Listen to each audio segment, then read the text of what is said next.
Muito prazer, meu nome é Felipe de Souza Terra, eu sou aluno de mestrado em Filosofia na Federal do Rio Grande do Sul e o título da minha apresentação é Considerações sobre o livro de Fatos e Bons Costumes do Rei Sábio Carlos V, de Christine de Pizan. Eu dividi essa apresentação basicamente em duas etapas. Na primeira etapa eu pretendo introduzir quem foi Christine de Pizan e também contextualizar o problema filosófico que eu pretendo abordar nesse trabalho. E também, na segunda etapa, eu pretendo focar na análise de um conceito que a Christine apresenta na sua obra, que é o conceito de rei sábio. Eu pretendo defender que essa tese da Christine ela é uma tese original e que permite que a gente introduza a Christine numa tradição da filosofia política medieval, né? Essa basicamente é o plano da apresentação. A gente pode começar, né, se perguntando quem foi a Christine de Pizan. A Christine de Pizan foi uma autora medieval, né, de origem italiana, mas que viveu praticamente toda a sua vida na França. Ela viveu de 1364 até por volta de 1430. Ela foi uma mulher no período medieval, né, que impôs a ela sérias limitações, né, no que tange a seu estudo, né, diferentemente dos homens que tinham a oportunidade de frequentar a universidade, por exemplo. A Christine não teve essa oportunidade e, portanto, ela não teve uma formação universitária. Isso fez com que ela não tivesse, né, a opção de escolher, por exemplo, de se tornar uma professora universitária. Ela não teve essa opção. Então, a Christine ela teve que lidar com essas limitações de uma maneira diferente com que os filósofos medievais tinham. A Christine ela teve que, para lidar com essas limitações, ela teve que escrever textos literários que tinham um público-alvo muito mais amplo do que as obras que eram desenvolvidas, por exemplo, no contexto universitário, né? A Christine ela passa a escrever obras que tinham como público-alvo a nobreza, principalmente, né, do Império francês. Então, ela escrevia obras para esse público letrado, visando, né, leitores para suas obras, né? Então, quando a gente analisa as obras da Christine de Pizan, é muito interessante notar como ela tem preocupações nos seus textos radicalmente diferentes das preocupações que os filósofos canônicos medievais tinham, né? Os filósofos medievais eles tinham preocupações com meramente a apresentação das suas concepções através de argumentos e conceitos. Já a Christine, ela tem essa preocupação de apresentar sua concepção, de apresentar suas ideias, mas ela apresenta isso através da literatura, através do desenvolvimento de seu estilo próprio, né, literário, e ela vai fazer isso através desenvolvendo metáforas, desenvolvendo figuras de linguagem que permitem, né, com que ela desenvolva uma obra extremamente original e que distinga ela radicalmente, né, das obras que eram desenvolvidas no contexto universitário. A gente pode, né, agora passar para o problema filosófico que eu pretendo abordar nesse trabalho. É um problema filosófico clássico da filosofia política medieval e que a Christine de Pizan ela aborda na obra dela de uma maneira extremamente original. Esse problema ele pode ser formulado na seguinte pergunta: quais as virtudes um governante ideal deve ter para que ele se concretizem como um bom rei? Né? Basicamente essa é a pergunta que basicamente todos os filósofos medievais lidaram, né? Então a gente vai ver vários filósofos, como por exemplo Tomás de Aquino, vai desenvolver uma resposta para essa pergunta, né? E os filósofos eles vão utilizar uma análise a partir de virtudes dos reis, ou seja, eles vão considerar se o rei é bom ou ruim a partir da posse ou ausência de determinadas virtudes. Então, determinados filósofos vão dizer que para um rei, para que ele seja bom rei, ele precisa ter tal virtude. Outros vão dizer que ele precisa ter outras virtudes, assim por diante. A Christine ela vai se inserir dentro desse debate ao escrever o livro de Fatos e Bons Costumes do rei sábio Carlos V. Nesse livro, a Christine ela desenvolve uma biografia do rei Carlos V, que governou a França, né, de 1364 até 1380. Esse rei, né, o Carlos V, ele foi, na sua época, reconhecidamente caracterizado como um bom rei, um rei exemplar.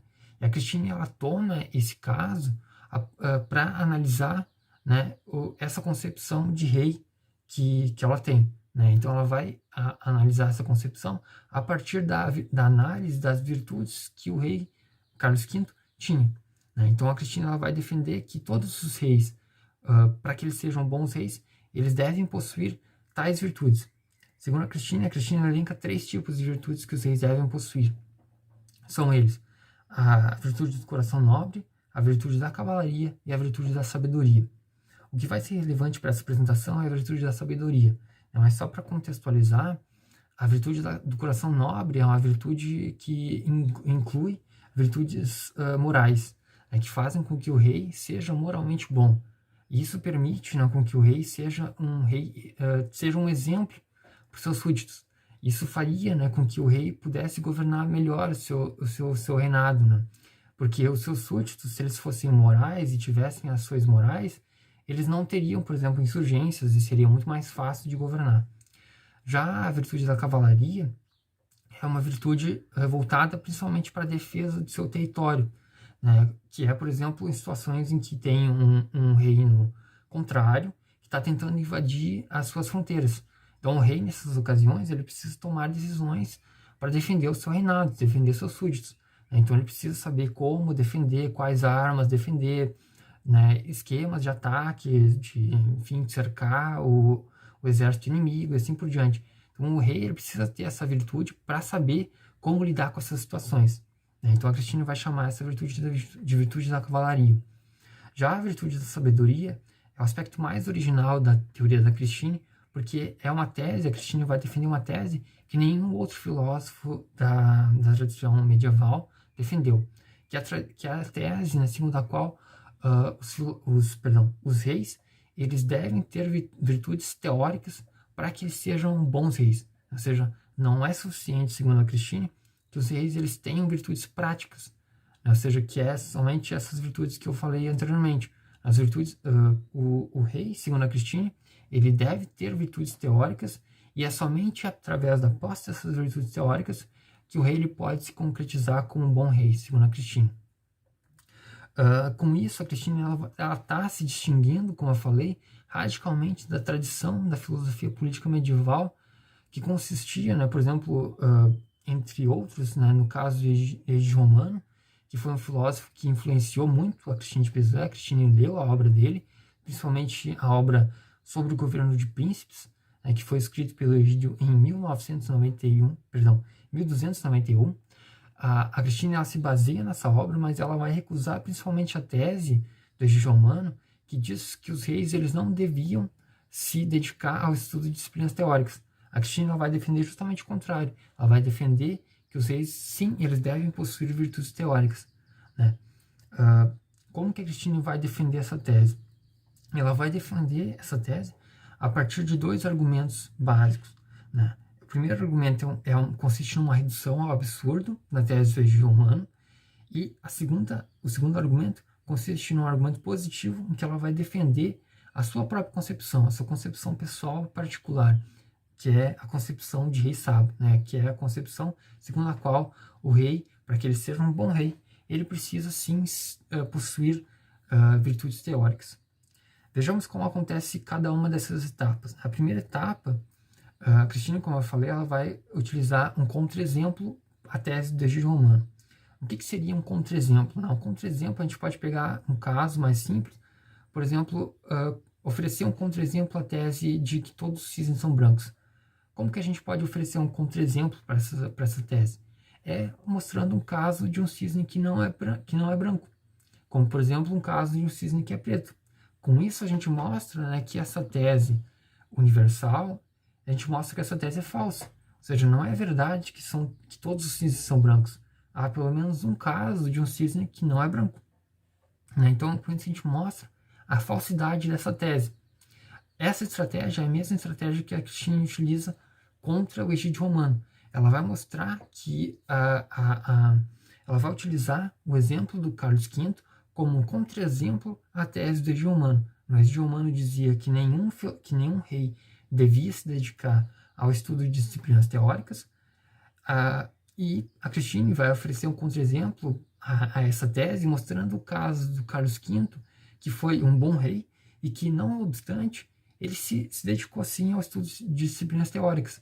Ou seja, isso não impediu com que o Carlos V tivesse um bom reinado, né? Ou seja, o estudo de disciplinas teóricas não fez com que ele, por exemplo, desviasse a atenção de problemas concretos que havia no seu reinado, né? Então, com isso a gente percebe que a Cristina Pizão pretende defender, né, que é falsa essa tese do regime romano, né? A gente não precisa defender que todos os reis, para que eles sejam bons reis, que eles abdiquem, né, do estudo de disciplinas teóricas. A Cristina pretende mostrar, né, que o Carlos V é um bom exemplo que nos mostra que os reis, eles, ao estudar disciplinas teóricas, isso não impede eles de bem conduzir seu governo, né, de conduzir os seus súditos. Então, a Cristina pretende mostrar com isso, nessa primeira etapa, que é falsa essa tese do regime romano. Na segunda etapa, é uma etapa um pouco mais complexa, em que a Cristina ela vai utilizar dois conceitos: o conceito de função do governante e o conceito de objeto de estudo da sabedoria. Segundo a Cristina, a função do governante, em última análise, é conduzir os seus súditos à felicidade.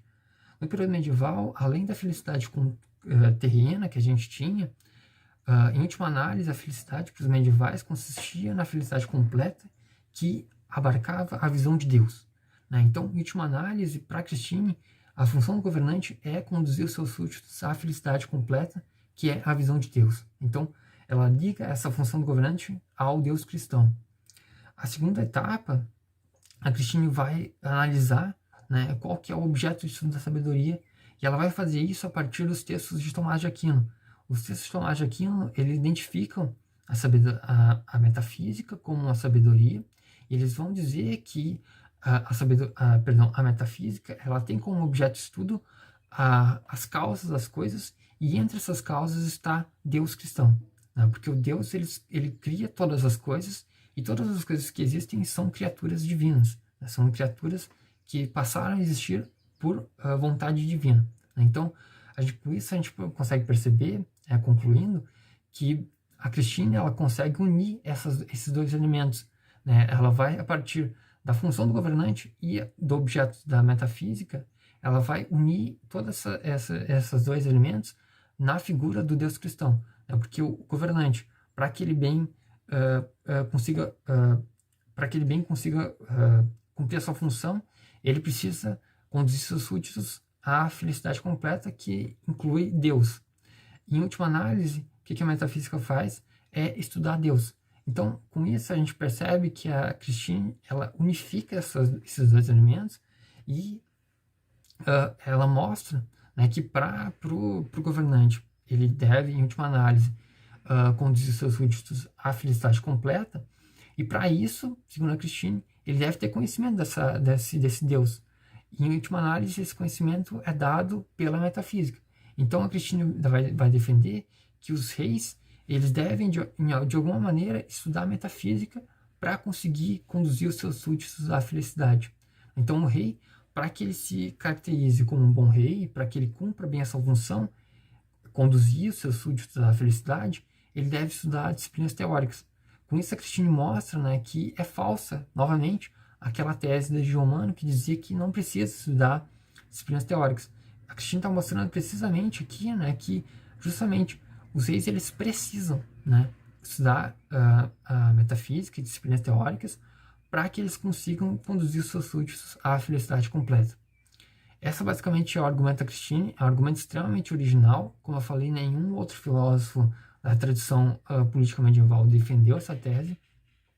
E com isso eu pretendo ter mostrado, né, que a Christine ela desenvolve uma tese extremamente original, e que isso faz com que a gente possa considerar ela como uma filósofa, e que se enquadra dentro da tradição da filosofia política medieval ao defender esse conceito de rei sábio, né? Um rei que estudou metafísica e tem conhecimento de disciplinas teóricas.